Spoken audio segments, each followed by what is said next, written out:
Hi friends, కుటుంబం కోసం కష్టపడే ప్రతి మగవాడు కూడా ఫ్రెండ్స్ హీరోతో సమానమే. ఎందుకంటే కష్టకాలంలో భార్య బిడ్డలకు అండగా ఉంటాడు, ఆపద కాలంలో ఆదరిస్తాడు. ఎంత కష్టం వచ్చినా కానీ నేనున్నాను అని చెప్పేసి ధైర్యాన్ని నింపుతాడు. ఆడదని నమ్మి వచ్చిన జీవితాన్ని ఎప్పుడు కూడా ఒక నిజమైన హీరో ఎప్పుడు కూడా వృధా చేయడు ఫ్రెండ్స్. అది రియల్ హీరోలే కాదండి, మీ కుటుంబానికి ఎప్పుడు కూడా అన్నీ సమకూర్చేవాడు రియల్ హీరోతో ఇంకా మెన్నైన వాడు ఫ్రెండ్స్.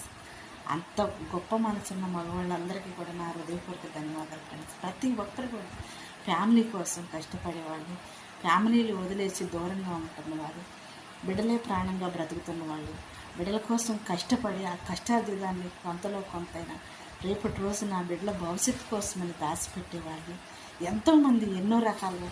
నా పిల్లలు నాలాగా ఎప్పుడూ కష్టపడకూడదు, నాలాగా నా పిల్లలు కూడా భార్య బిడ్డలకి దూరంగా బ్రతకూడదు. ఇలా నేను సంపాదించి పెడితే రేపు నా పిల్లలు బాగుంటారు. నా కుటుంబం కష్టాలు పడ్డా పర్లేదు, నేను నా భార్య బిడ్డలను వదిలిపెట్టి దూరంగా పోయినా పర్లేదు. ఎందుకనంటే రేపు నా బిడ్డలు బాగుంటారు కదా. ఇవాళ రోజు నా భార్యకి నేను దూరంగా ఉండొచ్చు, నా పిల్లలకు నేను దూరంగా ఉండొచ్చు, రేపు నా బిడ్డల భవిష్యత్తు మాత్రం బాగుంటుంది అని చెప్పేసి ప్రతి తల్లిదండ్రి కూడా ఒక మంచి నిర్ణయాలు తీసుకొని